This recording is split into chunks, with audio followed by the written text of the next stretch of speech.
আসসালামু আলাইকুম। আল্লাহ রসুলের নাতি, আপনি কুফায় আসেন। আমরা প্রায় 1,00,000 লোক কুফায় ইয়াজিদের খেলাফত মানিনি, আপনাকে খলিফা হিসেবে পাওয়ার জন্য আমরা ব্যাকুল হয়ে আসি। আপনি কুফায় চলে আসেন, আমরা আপনাকে বরণ করে নেব। রাদিয়াল্লাহু তাআলা আনহু শামের গভর্নর থেকে মুয়াবিয়াকে বাদ দিলেন। মুয়াবিয়া তার দলবল নিয়ে হাজির হলেন। হযরত আলী রাদিয়াল্লাহু তাআলা তার দলবল নিয়ে হাজির হলেন। সিফফিন নামক একটা জায়গা, বসরা এবং কুফার মাঝামাঝি। এই সিফফিন নামক একটা জায়গাতে এমন যুদ্ধ সংঘটিত হয়ে গেল, প্রায় 2 মাস মুসলমানের উল্লেখযোগ্য 2 জন দামি সাহাবীদের ভিতরে যুদ্ধ হচ্ছে।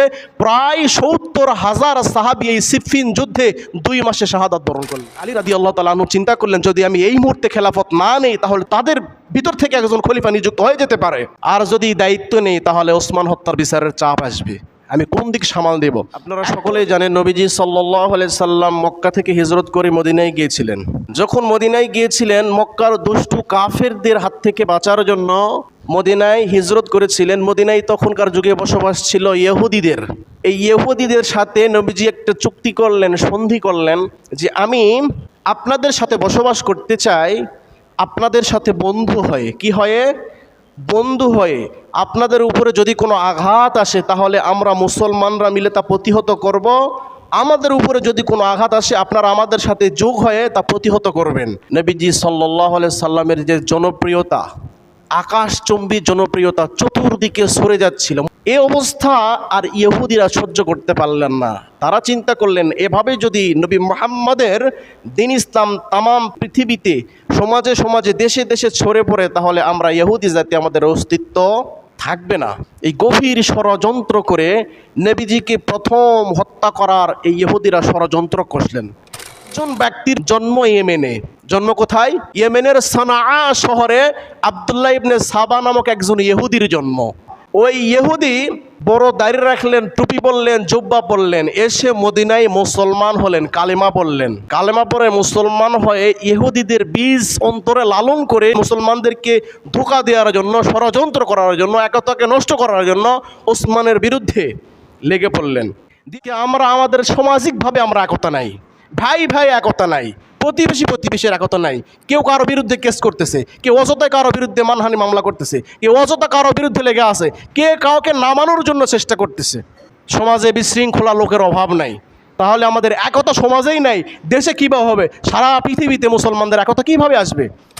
শিক্ষা মুসলমানদের একতা ওই যে 35 হিজরি সনে 18 রজব হযরত ওসমান গনি রাদিয়াল্লাহু তাআলা আনহুকে হত্যা করার মাধ্যমে ওই ইহুদিদের ষড়যন্ত্রে আজ ওই ইহুদিরা ষড়যন্ত্র করে মুসলমান যেন কোনো সময় একতা অর্জন করতে পারে না। মুসলমানদের সবচেয়ে বড় অস্ত্রের নাম কি?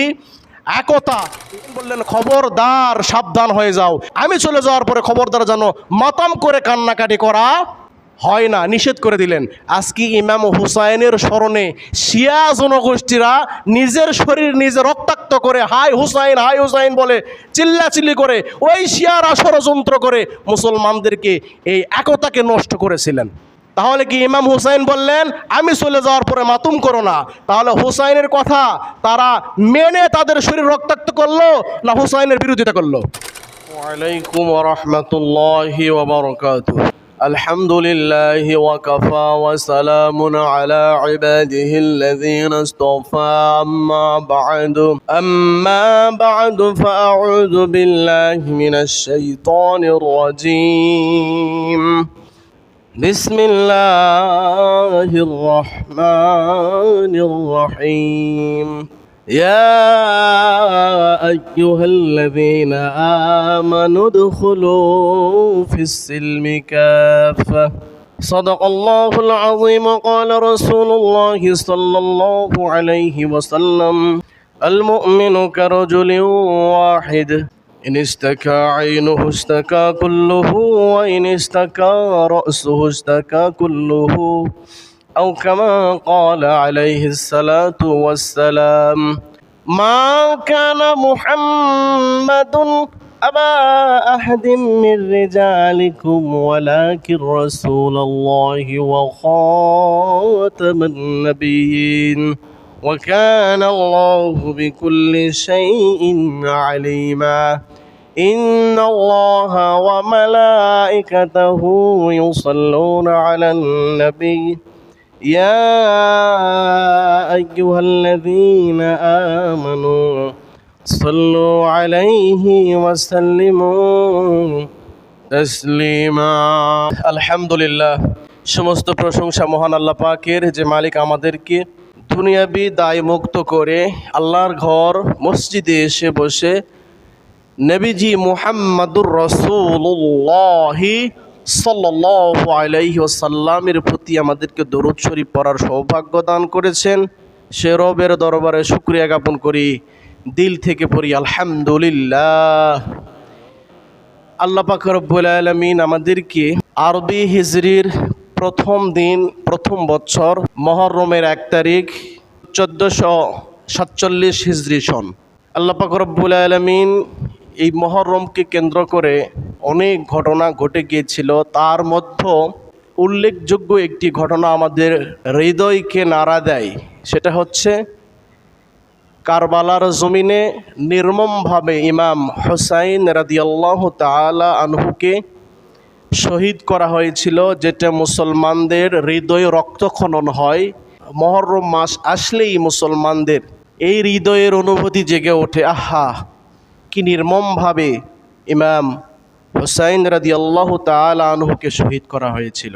তো এটা ঐতিহাসিক ঘটনা, বিশাল একটি ঘটনা, কারবালার ঘটনা। অনেকেই কম বেশি জানেন, শুনেছেন। এই ঘটনা বলতে গেলে নবীজির যুগ থেকেই, অর্থাৎ হিজরি সন, যেটা নবীজি হিজরত করে মক্কা থেকে মদিনায় গিয়েছিলেন, তখন থেকে হিজরি সন শুরু হয়েছিল। তখন থেকে এই বিষয়টা আমাদের যদি না বোঝা যায়, তাহলে এই কারবালার ঘটনা আমরা পরিপূর্ণ বুঝতে পারবো না। এত লম্বা 1.5-2 ঘন্টা সময় ধরে বলার সময়ও নেই। যত কিঞ্চিত যা না বললেই নয়, একটু ইশারা ইঙ্গিতে আলোচনা করার চেষ্টা করব। মুসলমানদের এই অধঃপতন আজকে কেন, কিসের জন্য এখানে আজকে মুসলমানদের এই অবস্থা, কোন কারণে ইমাম হুসাইন রাদিয়াল্লাহু তাআলা আনহুকে কারবালার জমিনে শহীদ করা হয়েছিল। সম্মানিত উপস্থিতি, আপনারা সকলেই জানেন নবীজি সাল্লাল্লাহু আলাইহি সাল্লাম মক্কা থেকে হিজরত করে মদিনায় গিয়েছিলেন। যখন মদিনায় গিয়েছিলেন, মক্কার দুষ্টু কাফেরদের হাত থেকে বাঁচার জন্য মদিনায় হিজরত করেছিলেন। মদিনায় তখনকার যুগে বসবাস ছিল ইহুদিদের। এই ইহুদিদের সাথে নবীজি একটা চুক্তি করলেন, সন্ধি করলেন, যে আমি আপনাদের সাথে বসবাস করতে চাই, আপনাদের সাথে বন্ধু হয়ে। কি হয়ে? বন্ধু হয়ে। আপনাদের উপরে যদি কোনো আঘাত আসে, তাহলে আমরা মুসলমানরা মিলে তা প্রতিহত করব। আমাদের উপরে যদি কোনো আঘাত আসে, আপনারা আমাদের সাথে যোগ হয়ে তা প্রতিহত করবেন। ও একটা সন্ধি করলেন, বেশ সুন্দরভাবে বসবাস করলেন।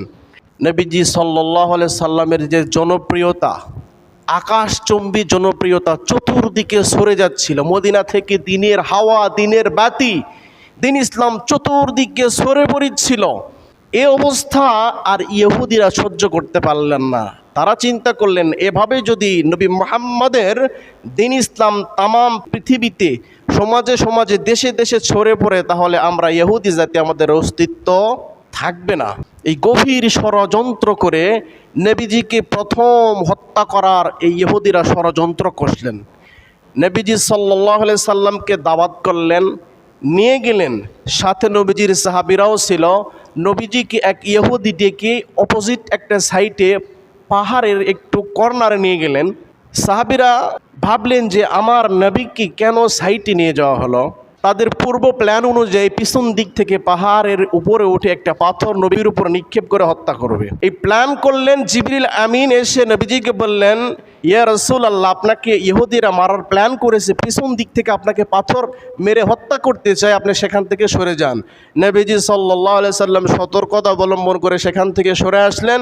এবং এই ইহুদিরা চুক্তি ভঙ্গ করে, মক্কার কাফেরদের সাথে আতাত করে, চুক্তি ভঙ্গ করে নবীজিকে হত্যার ষড়যন্ত্র করার কারণে নবীজি সাল্লাল্লাহু আলাইহি সাল্লাম মদিনা থেকে ইহুদিদেরকে উৎখাত করে খাইবারে পাঠাইলেন। তখন থেকে এই মুসলমানদের পিছনে ইহুদিরা ব্যাপক ষড়যন্ত্র শুরু করলেন। নবীজি বিদায় হয়ে গেলেন। খেলাফতের দায়িত্বে আসলেন হযরত আবু বকর রাদিয়াল্লাহু তাআলা আনহু। তারপরে আসলেন হযরত ওমর। কিন্তু আবু বকর, ওমর, এই ওমরের যুগে তারা ষড়যন্ত্র করার সাহস পাইলেন না। কারণ ওমর তো ওমর, রাগ বেশি। যদি কোনোভাবে তাদের ষড়যন্ত্র টের পায়, তাহলে এক মুহূর্তের ভিতরে তাদেরকে দুনিয়া থেকে উৎখাত করে দিবে। ওমর রাদিয়াল্লাহু তাআলা আনহুর যুগে কোনো কিছুতেই তারা পেরে উঠতে পারলেন না। তারা ছক কষলেন, ষড়যন্ত্রের ছক কষলেন। যেই মুসলমানদের সাথে বদরের যুদ্ধে 313 জন 4000 কাফেরদেরকে পরাজিত করেছিলেন, 60 জন সাহাবী 60,000দেরকে পরাজিত করেছিলেন, এদের সাথে সম্মুখ যুদ্ধে অস্ত্রে শস্ত্রে পারা যাবে না। ইহুদিরা ছক কষলেন বুদ্ধির যুদ্ধে, বুদ্ধির যুদ্ধে কিভাবে তাদেরকে ধ্বংস করা যায়। এই গভীর বুদ্ধি তারা খাটিয়ে বুদ্ধি বাহির করলেন যে মুসলমানদের সবচেয়ে বড় অস্ত্রের নাম কি? মুসলমানদের সবচেয়ে বড় অস্ত্রের নাম হচ্ছে একতা। একতা। হে যুবক, তুমি বাঙালি হও কিংবা ইন্ডিয়ান, কবি বলেন, কিংবা জার্মান জাপান কিংবা চাইনিজ রাশিয়ান, স্প্যানিশ ড্যানিশ ফরাসি কিংবা ব্রিটিশ আমেরিকা, আরবি আজমি ইরানি তুরানি তুর্কি বা আফগান, মুসলমান মুসলমান, তুমি তো মুসলমান। তুমি যেই দুনিয়ার হও না কেন, তোমার নাম মুসলমান। নবীজি বলেন, আল মুমিনু কারাজুলিন ওয়াহিদ, তাম দুনিয়াতে মুসলমান বসবাস করবে, কিন্তু মুসলমানদের রক্ত যেন এক হয়। যেমন একটা মানুষের শরীরের ভিতরে হাতে আঘাত লাগলে পুরা শরীর ব্যথা হয়, চোখে আঘাত লাগলে পুরা শরীর ব্যথা হয়, ঠিক তেমন পৃথিবীর আনাচে কানাচে যেখানে এই মুসলিম মুসলমান নির্যাতিত হবে, মুসলমানদেরকে ব্যথায় ব্যথিত হয়ে তাদের পক্ষে যুদ্ধ করে তাদেরকে প্রতিহত করতে হবে। নবীজি বলেন, মুসলমানদের সবচাইতে বড় অস্ত্র হচ্ছে একতা। ইহুদিরা এই একতাকে ধ্বংস করার জন্য ষড়যন্ত্রে লিপ্ত হয়ে গেলেন। নবীজির যুগ থেকে ষড়যন্ত্র করতে সক্ষম হলেন না, সক্ষম হতে পারলেন ওসমানের যুগে।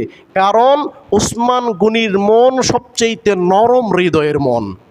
ওসমানের মন সবচাইতে নরম। তিনি যুদ্ধ পছন্দ করেন না, রক্তপাত পছন্দ করেন না, তিনি মাফ করতে বড় ভালোবাসেন।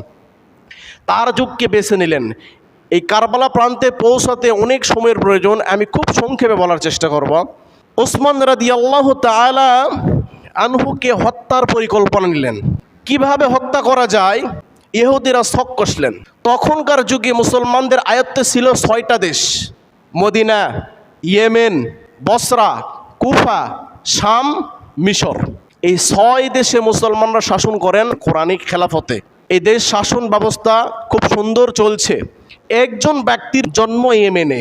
জন্ম কোথায়? ইয়েমেনের সানাআ শহরে আব্দুল্লাহ ইবনে সাবা নামক একজন ইহুদির জন্ম। তার নাম আব্দুল্লাহ ইবনে সাবা। ওই ইহুদি বড় দাড়ি রাখলেন, টুপি পরলেন, জুব্বা পরলেন, এসে মদিনায় মুসলমান হলেন, কালেমা পড়লেন। কালেমা পড়ে মুসলমান হয়ে ইহুদিদের বীজ অন্তরে লালন করে মুসলমানদেরকে ধোঁকা দেওয়ার জন্য, ষড়যন্ত্র করার জন্য, একতাকে নষ্ট করার জন্য ওসমানের বিরুদ্ধে লেগে পড়লেন। দীর্ঘদিন মদিনায় থাকলেন, ভালো একজন মুসলমানের পরিচয় দিলেন। অনেক সুন্দর নামাজ, অনেক সুন্দর ইবাদত, অন্যান্য মুসলমান সাহাবীদের থেকে তার একটু ইবাদত বেশি। মদিনার অলিতে গলিতে তার নাম সরে পড়ল, একজন ভালো মুসলমান, নামাজি মুসলমান, ধার্মিক মুসলমান।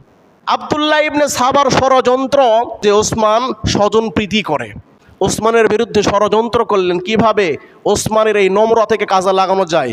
অযথায় ওসমানের বিরুদ্ধে কুৎসা রটনা করলেন, নিজের আত্মীয়দেরকে বাইতুল মাল থেকে অর্থ সম্পদগুলা বিলীন করে দেয়, মিথ্যা কুৎসা রটনা করলেন। অথচ এই ওসমান গনি বাইতুল মাল থেকে তো আত্মসাৎ করবে দূরের কথা, নিজের বেতনটাও সেখান থেকে নেন না, বরং তার সম্পদ থেকে ব্যয় করেন, দান করেন। এই কথা ওসমান গনির কানে যাওয়ার পরে ওসমান গনি মদিনা থেকে তাকে বাহির করে দিলেন। সে চলে গেল বসরায়। বসরাতে যাওয়ার পরে কিছুদিন থাকার পরে সেখানে একটা দল পাকাইলেন, ওসমানের বিরুদ্ধে ষড়যন্ত্র করলেন যে ওসমান স্বজন প্রীতি করে নিজের আত্মীয়দেরকে বাইতুল মাল থেকে সম্পদ বিভিন্নভাবে তাদেরকে দিয়ে থাকেন। তার গভর্নরের কানে কথাটা গেল, সেখান থেকে বাহির করে দিলেন। বসরা থেকে চলে গেল কুফায়। কুফাতে একই ষড়যন্ত্র করলেন, সেখান থেকে বাহির করে দিলেন। চলে গেলেন মিশরে। মিশরে বিশাল একটা জামাত, সেখানে ওসমানের বিরুদ্ধে আগের থেকেই ছিল।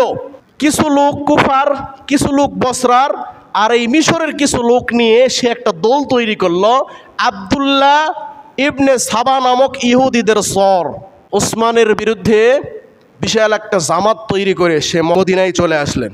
মদিনায় আসার পরে ঘোষণা করলেন ওসমানকে খেলাফত থেকে নামাইতে হবে, আলীকে খেলাফতে দিতে হবে, আলীকে আমির হিসেবে ঘোষণা করতে হবে, ওসমানকে নামাইতে হবে। তার বিরুদ্ধে 4টা অভিযোগ: সে স্বজন প্রীতি করে, সে যুবক যুবক সাহাবীদেরকে বিভিন্ন গভর্নরের দায়িত্ব দিয়েছেন, সে অমুক সাহাবীকে মদিনাতে ঢোকার অনুমতি দিয়েছেন। আফ্রিকা বিজয় করা সাহাবী সাদকে বেশি পরিমাণে পুরস্কার দিয়েছেন। এই অভিযোগগুলো দায়ের করলেন। দায়ের করার পরে সমস্ত অভিযোগগুলি ওসমান রাদিয়াল্লাহু তাআলা আনহু খণ্ডন করলেন। এক পর্যায়ে ওসমানকে খলিফা থেকে নামানোর কৌশল অবলম্বন করে ব্যর্থ হলেন। সেখান থেকে তারা মদিনার বাইরে চলে গেলেন। সব সাহাবীরা মদিনা থেকে মক্কায় হজের উদ্দেশ্যে গেলেন জিলহজ মাসে, হজ ব্রত পালন করার জন্য। এমনকি আম্মাজান আয়েশা রাদিয়াল্লাহু তাআলা আনহা মদিনা থেকে মক্কায় গেলেন। এই হজ করাকালীন সময়ে ওই আব্দুল্লাহ ইবনে সাবা নামক ইহুদিদের চর ওসমান গনির বিরুদ্ধে বিদ্রোহ করে ওসমান গনির বাসভবন ঘেরাও করলেন। ঘেরাও করে এক পর্যায়ে 22 দিন পর্যন্ত সেখানে ঘেরাও করে হযরত ওসমান গনির অর্থ থেকে, সম্পদ থেকে একটা কূপ কিনে, যেটা মুসলমানের জন্য ওয়াকফ করে দিয়েছিলেন, সেই কূপ থেকে পানীয় পর্যন্ত তারা ওসমান গনিকে পান করতে দেয় না। এক পর্যায়ে আলী রাদিয়াল্লাহু তাআলা আনহু বললেন, যদি আমি এটাকে প্রতিহত না করি, এক সময় এই অভিযোগের তীর আমার কাছে আসতে পারে। তিনি তার 2 জন সন্তান হাসান হোসাইন রাদিয়াল্লাহু তাআলা আনহুকে ওসমান গনির বাসভবনে প্রেরণ করলেন। যুবক সাহাবেরা ওসমান গনিকে পাহারা দিচ্ছেন। হঠাৎ করে পিছন দিক থেকে ওই সাবাই গোত্রের একজন মুনাফিক এসে হযরত ওসমান গনির পিছন দিক থেকে কল্লা বরাবর একটা আঘাত করেছে। ওই আঘাতে ধর থেকে কল্লাটা দ্বিখণ্ডিত হয়ে সেখানে শহীদ হয়ে গেলেন। ইন্না লিল্লাহ। তিনি তখন কোরআন পড়ছিলেন। তার রক্তের ফোঁটা কোরআনের একটা সূরা বাকারার আয়াতে গিয়ে পড়লেন, ফাসা ইয়াকফিকাহুমুল্লাহ। যারা মুনাফিক, যারা দুশমন, তাদের জন্য আল্লাহই যথেষ্ট। এক পর্যায়ে ওসমান গনিকে শহীদ করে দেওয়ার পরে চতুর্দিকে এই ঘটনা সরে পড়ল যে ওসমান শহীদ। আলী রাদিয়াল্লাহু তাআলা আনহুকে ওই সাবাই গোত্রের লোকজন ধরলেন, আপনাকে খলিফা হতে হবে। অপর দিক থেকে আম্মাজান আয়েশা সহ বড় বড় সাহাবী মক্কা থেকে হজ করে মদিনাতে রওনা করেছেন। প্রতিমধ্যে খবর ওসমান শহীদ। আম্মাজান আয়েশা রাদিয়াল্লাহু তাআলা আনহা বললেন, বড় বড় সাহাবী বললেন, তখন শামের গভর্নর ছিলেন মুআবিয়া রাদিয়াল্লাহু তাআলা আনহু। তারা সকলেই একমত যে ওসমান হত্যার বিচার হবে, তারপরে আলীর খেলাফতের দায়িত্ব পাবে। এদিক থেকে ওই সাবাই গোত্রের লোকজন তারা মনে করতেছে যদি ওসমান হত্যার বিচার করে আমরা ফেসে যাব। তারা চাইলেন আলীকে খেলাফতের দায়িত্ব দিতে। আর আলী এমন একটা মেজাজের লোক, তিনি আগে খেলাফত সামাল দিবেন, পরে ওসমান হত্যার বিচার করবেন। এর ভিতরে যদি আলীকে খেলাফতের দায়িত্ব দেওয়া যায়, তাহলে মুসলমানের ভিতরে 2টা দল হয়ে যাচ্ছে। সাবাইরা তো আগে একটা দল, আর দ্বিতীয় দল হচ্ছে আলী যখন খেলাফত সামাল দিবে, আয়েশা রাদিয়াল্লাহু তাআলা আনহারা বিচার চাইবে ওসমান হত্যার, তখন 2টা দল হয়ে যাবে। মুসলমানদের বিরুদ্ধে আর একটা ফিতনা সৃষ্টি করার ষড়যন্ত্র করলেন।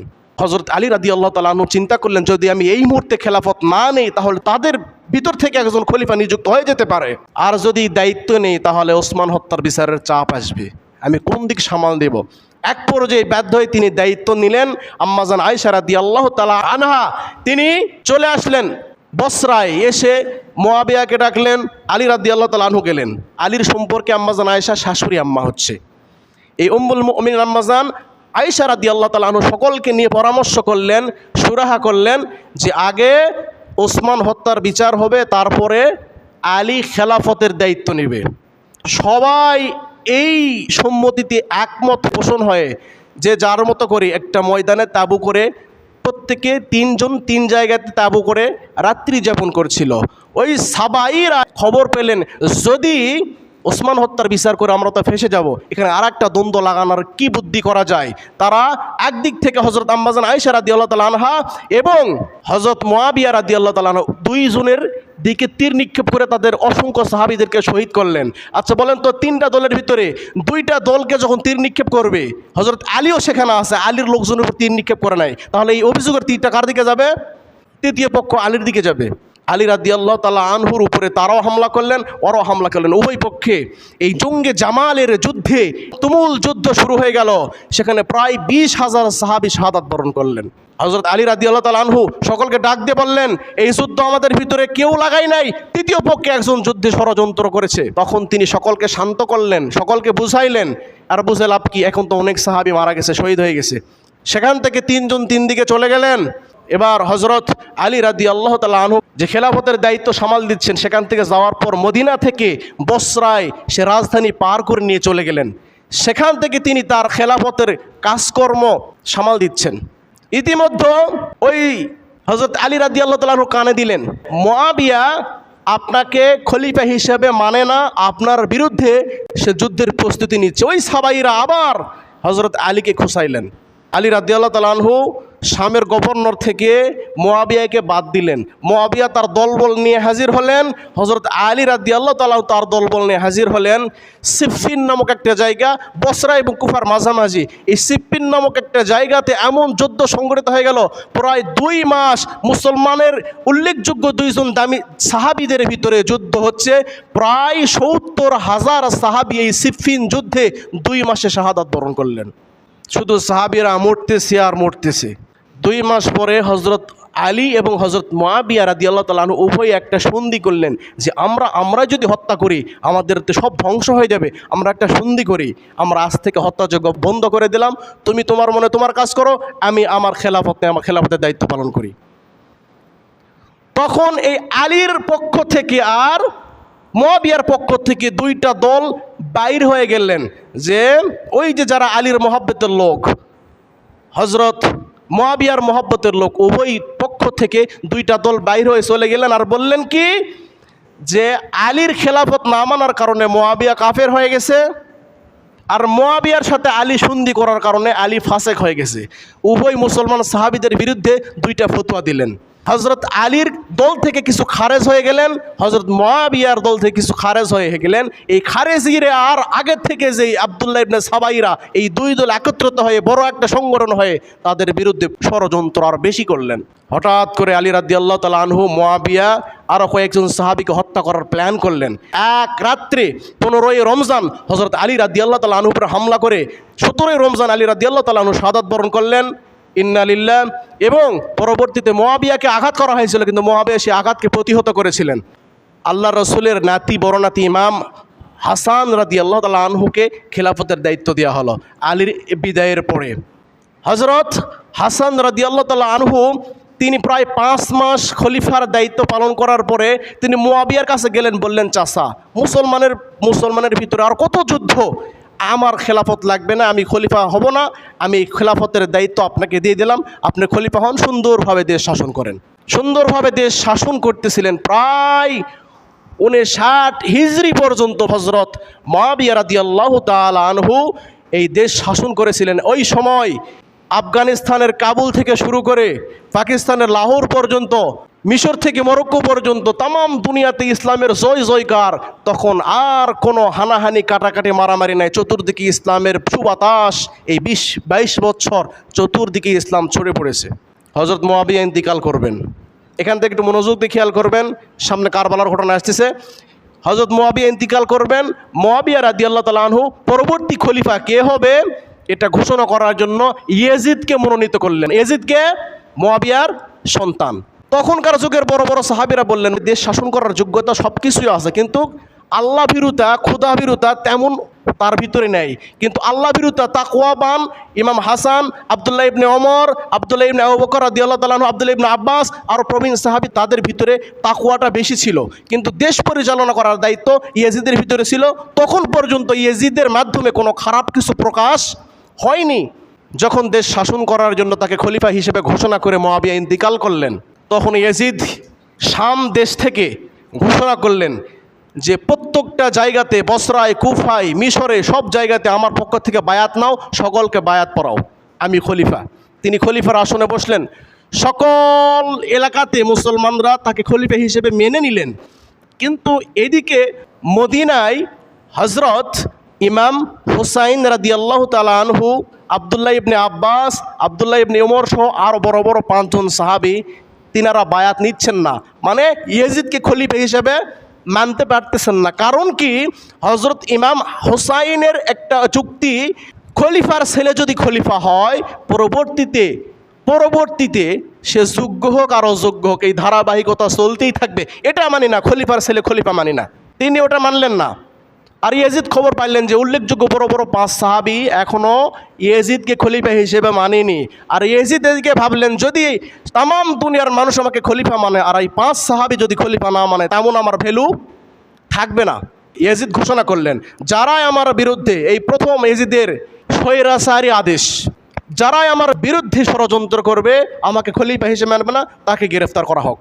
তখন মদিনার গভর্নরকে খবর পাঠানো হলো, মদিনার গভর্নর ইমাম হোসাইন রাদিয়াল্লাহু তাআলা আনহুকে গ্রেফতার করবেন। মদিনার অবস্থা বেগতিক দেখে ইমাম হোসাইন রাদিয়াল্লাহু তাআলা আনহু সকলকে বললেন যে আমি এখানে থাকবো না, আমি মক্কায় চলে যাব।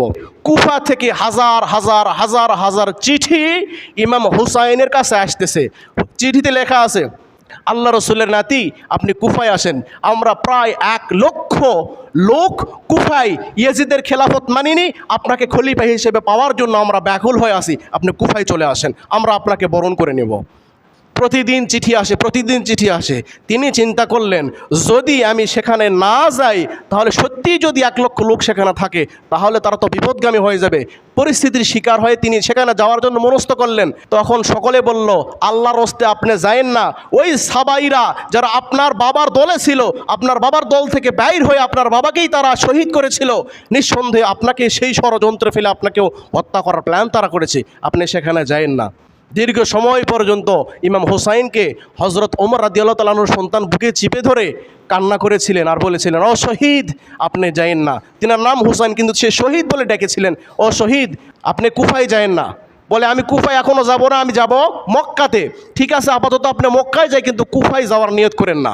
সকলেই বাধা, কিন্তু প্রতিদিন হাজার হাজার কুফা থেকে চিঠি, আপনি আসেন, আমরা আপনাকে খলিফা হিসেবে মেনে নিব। তিনি মক্কাতে গেলেন। মক্কাতে যাওয়ার পরে তার আপন চাচাতো ভাই মুসলিম ইবনে আকিল রাদিয়াল্লাহু তাআলা আনহু তিনাকে কুফার অবস্থা যাচাই করার জন্য পাঠাইলেন। যাও, ঠিকই যে প্রতিদিন হাজার হাজার চিঠি আসতেছে, আসলে কি কুফার অবস্থা ভালো না মন্দ, এটা যাচাই করে আসো। মুসলিম ইবনে আকিল কুফায় চলে গেলেন।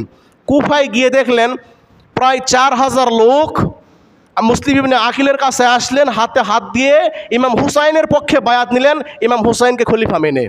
তখন দেখলেন, না, 1 গ্রামেই যদি 4000 লোক আমার হাতে বয়াত নাই, তাহলে অবশ্য এখানে লক্ষ লক্ষ লোক ইমাম হুসাইনকে পাওয়ার জন্য রেডি আছে। তিনি চিঠি লিখলেন, হে আল্লাহ রসুলের নাতি ইমাম হুসাইন ভাই, আপনি তাড়াতাড়ি চলে আসুন, কুফার অবস্থা খুব ভালো। হজরত ইমাম হুসাইন চিঠি পাওয়ার সাথে সাথে রওনা দিয়ে দিলেন। এদিকে ওই 4000 লোক সহ যেখানে সংগঠন তারা করেছে, ওই জায়গাতে হানি ইবনে উরওয়াহ নামক একজন ব্যক্তির বাড়িতে সে হজরত মুসলিম ইবনে আকিল, হজরত ইমাম হুসাইনের চাচাতো ভাই যেখানে আশ্রয় নিয়েছিলেন, ওই বাড়ির লোককে, তখন কুফার গভর্নর ছিল উবাইদুল্লাহ ইবনে জিয়াদ, ওই হানি ইবনে উরওয়াকে গ্রেফতার করলেন, যেই বাড়িতে মুসলিম ইবনে আকিল আশ্রয় নিয়েছিলেন। গ্রেফতার করে যখন নিয়ে গেলেন, তখন এই 4000 লোক সহ ইমাম হুসাইনের চাচাতো ভাই মুসলিম ইবনে আকিল ওই গ্রেফতারকৃত ব্যক্তিকে হানি ইবনে উরওয়াকে ছুটে নিয়ে আসার জন্য, জেল থেকে খুলে নিয়ে আসার জন্য তারা জেলখানা ঘেরাও করলেন। তখন এই 4000 লোকের আত্মীয় স্বজন যারা আছে প্রত্যেকেই ওখানে উপস্থিত ছিল। ওইদিকে উবাইদুল্লাহ ইবনে জিয়াদ ঘোষণা করলেন, তোমরা যে গভর্নর হাউস ঘেরাও করেছো, তোমরা যদি বাঁচতে চাও তাহলে এখান থেকে চলে যাও। তখন যার যে আত্মীয় স্বজন ছিল সকলে বোঝাইতে লাগলো, এই চলো, এখানে থাকে লাভ কি, নিজের জীবনটা দিয়ে লাভ কি, এখান থেকে চলো, এই লোকের পিছনে থাকো না, থাকার দরকার নাই। মুসলিম ইবনে আকিল পিছনে দেখে 4000 লোকের ভিতরে মাত্র 60 জন। 4000 লোক ইমাম হুসাইনের পক্ষে বায়াত নিয়েছিল, কিন্তু পিছনে দেখে কয়জন? 60 জন। একটু পরে দেখে 30 জন, একটু পরে 20 জন, একটু পরে 19 ছাড়া আর কেউ নাই। এই সাবাই গোত্রের লোকজনের এই অবস্থা। তারা মুসলিম ইবনে আকিলকে ষড়যন্ত্র করে সেখানে ফাঁসায় দিলেন এবং তাকে গ্রেফতার করে গভর্নর হাউস থেকে উবাইদুল্লাহ ইবনে জিয়াদ নামক মুনাফিক গভর্নর হাউসের ছাদ থেকে ফেলে দিয়ে তাকে হত্যা করলেন, শহীদ করে দিলেন। এদিকে তো ইমাম হুসাইন রওনা দিয়ে দিয়েছে। ইরাকের কুফার কাছাকাছি যখন চলে আসলেন, তখন দেখে যে আসলে ইয়াজিদের শাসন ব্যবস্থা, খেলাফত ব্যবস্থা খুব ভালোভাবেই প্রতিষ্ঠিত হয়ে গেছে, আমার পক্ষে আর লোকজন নেই। ইমাম হুসাইন দেখলেন আমার পক্ষে আর লোকজন নেই। তখন উবাইদুল্লাহ ইবনে জিয়াদ তার গতিকে রোধ করার জন্য অনেকগুলি সৈন্য পাঠাইলেন যে ইমাম হুসাইনকে গ্রেফতার করে নিয়ে আসো। তো ইমাম হুসাইনের কাছে আসা হলো। ইমাম হুসাইন রাদিয়াল্লাহু তাআলা বললেন, আমি 3টা প্রস্তাব আপনাদেরকে দেই, হয় আমাকে ইয়াজিদের সাথে সাক্ষাৎ করতে দাও, দ্বিতীয় প্রস্তাব আমি মক্কা থেকে এসেছি, মক্কাতে আমাকে ফেরত যেতে দাও, তৃতীয় প্রস্তাব অথবা আমাকে এমন একটা জায়গাতে রেখে আসো যেখানে মুসলমানরা বসবাস করে, আমি সেখানে সাধারণ মুসলমান হয়ে বসবাস করব। সুন্দর 3টা প্রস্তাব দিয়েছিলেন। উবাইদুল্লাহ ইবনে জিয়াদ বললেন, না, কোনো কথা চলবে না, গ্রেফতার করো, তার গতিকে রোধ করো। হজরত ইমাম হুসাইন পথ চলতেছে, ঠিক 9ই মুহররম কারবালার প্রান্তে তাঁবু করে সেখানে রাত্রি যাপন করলেন। রাতের বেলায় ইমাম হোসাইন স্বপ্নে দেখলেন আল্লাহ রসুল সাল্লাল্লাহু আলাইহি ওয়াসাল্লাম বললেন, হে হোসাইন, অচিরেই তোমার সাথে আমার সাক্ষাৎ হবে। তিনি এই স্বপ্নের কথাটা তার বোনকে বললেন। তখন তার বোন কান্না করলেন। ইমাম হোসাইন বললেন, খবরদার, সাবধান হয়ে যাও। আমি চলে যাওয়ার পরে আমার বিরহ বেদনায় তোমরা যদি জোরে কান্নাকাটি করো তাহলে আমি তোমাদেরকে পরিত্যাগ করব। আমি চলে যাওয়ার পরে খবরদার যেন মাতাম করে কান্নাকাটি করা হয় না, নিষেধ করে দিলেন। আজকে ইমাম হুসাইনের স্মরণে শিয়া জনগোষ্ঠীরা নিজের শরীর নিজে রক্তাক্ত করে হাই হুসাইন বলে চিল্লাচিল্লি করে ওই শিয়ারা ষড়যন্ত্র করে মুসলমানদেরকে এই একতাকে নষ্ট করেছিলেন। তাহলে কি ইমাম হুসাইন বললেন আমি চলে যাওয়ার পরে মাতুম করো না? তাহলে হুসাইনের কথা তারা মেনে তাদের শরীর রক্তাক্ত করলো না হুসাইনের বিরোধিতা করলো? হুসাইনের বিরোধিতা করলো। এই জন্য হায় আল্লাহ, সব আমার উপর হলো, আমার সন্তান চলে গেল কেন, আমার ভাই মরলো কেন, আমার মা মরলো কেন, এইরকম বলে কথা বলা, মাতম করে কান্নাকাটি করা। নবীজি বলেন এবার মাতম করে যদি কেউ কান্নাকাটি করে তাহলে ওই মৃত ব্যক্তির কবরের আযাব হয়। এই জন্য আমরা প্রত্যেকে ওসিয়ত করবো যে মরার পরে যেন আমাদের পরিবার আমাদের জন্য কান্নাকাটি না করে। 10ই মুহররম সকালবেলা ফজরের নামাজের পর কারবালার ময়দানে তুমুল যুদ্ধ শুরু হয়ে গেল। ইমাম হুসাইন কিন্তু যুদ্ধের জন্য সেখানে যায়নি। যুদ্ধের জন্য যদি যাইতো সে নারী শিশু তাদেরকে নিয়ে যাইতো না। মুসলমানরা কোনোদিন যুদ্ধের ময়দানে নারী শিশুকে নিয়ে যায় না। কারবালার ময়দানে শিমার আর সিনান নামক 2 জন ব্যক্তি উবাইদুল্লাহ ইবনে জিয়াদের নেতৃত্বে আল্লাহ রসুল সাল্লাল্লাহু আলাইহি সাল্লামের কলিজার টুকরা নাতি ইমাম হুসাইন রাদিয়াল্লাহু তাআলা আনহুকে শহীদ করে দিলেন। তাহলে এখান থেকে আমাদের শিক্ষা কি? আমাদের শিক্ষা মুসলমানদের একতা। ওই যে 35 হিজরি সনে 18ই রজব হযরত ওসমান গনি রাদিয়াল্লাহু তাআলা আনহুকে হত্যা করার মাধ্যমে ওই ইহুদিদের ষড়যন্ত্রে আজও ওই ইহুদিরা ষড়যন্ত্র করে মুসলমান যেন কোনো সময় একতা অর্জন করতে পারে না। মুসলমানদের সবচেয়ে বড় অস্ত্রের নাম কি? একতা। এই একতা নষ্ট করার জন্য আজকেও ইহুদি খ্রিস্টানরা মধ্যপ্রাচ্যের অবস্থা দেখেন, শিয়া আর সুন্নি এই 2 জনগোষ্ঠী সিরিয়াতে শিয়া আর সুন্নি নাম নিয়ে উভয় মুসলমান, কিন্তু একজন শিয়া মতবাদ একদল সুন্নমতিবাদ। এই 2টা দ্বন্দ্বের কারণে মধ্যপ্রাচ্যে শিয়া সুন্নি মতবাদে তারা এক নয়, তারা বিভিন্ন বিভক্ত হয়ে আছে। তাহলে মুসলমানদের সবচেয়ে বড় অস্ত্রের নাম কি? একতা। এই একতা যতদিন পর্যন্ত মুসলমানরা অর্জন করতে না পারবে, কারবালার ময়দান থেকে যারা শিক্ষা না নিতে পারবে, এই একতা অর্জন না করতে পারবে, ততক্ষণ পর্যন্ত পৃথিবীতে মুসলমানদের বিজয় হবে না। আজকে আমরা আমাদের সামাজিকভাবে আমরা একতা নাই, ভাই ভাই একতা নাই, প্রতিবেশীর একতা নাই। কেউ কারো বিরুদ্ধে কেস করতেছে, কেউ অযথা কারো বিরুদ্ধে মানহানি মামলা করতেছে, কেউ অযথা কারো বিরুদ্ধে লেগে আছে, কে কাউকে নামানোর জন্য চেষ্টা করতেছে। সমাজে বিশৃঙ্খলা লোকের অভাব নাই। তাহলে আমাদের একতা সমাজেই নাই, দেশে কীভাবে হবে? সারা পৃথিবীতে মুসলমানদের একতা কীভাবে আসবে? এই জন্য আসুন আমরা মুসলমান সব কিছু ভুলে যে মুসলমান ভাই ভাই, আল মুসলিম আখুল মুসলিম, মুসলমানের ভাই ভাই, আমরা একতাকে বজায় রেখে একতা অর্জন করে আমরা সঠিক পথ প্রদর্শিত হই। আল্লাহ তাআলা আমাদের সকলকে তৌফিক দান করুন, আল্লাহুম্মা আমিন। ইনশাআল্লাহ মহরম বিষয়ে আগামী মহরমের ফজিলত, রোজা বিষয়ে আগামী জমে আলোচনা করা হবে। আল্লাহ তাআলা আমাদের সকলকে আমল করার তৌফিক দান করুন। আমরা সুন্নাত আদায় করি ইনশাআল্লাহ।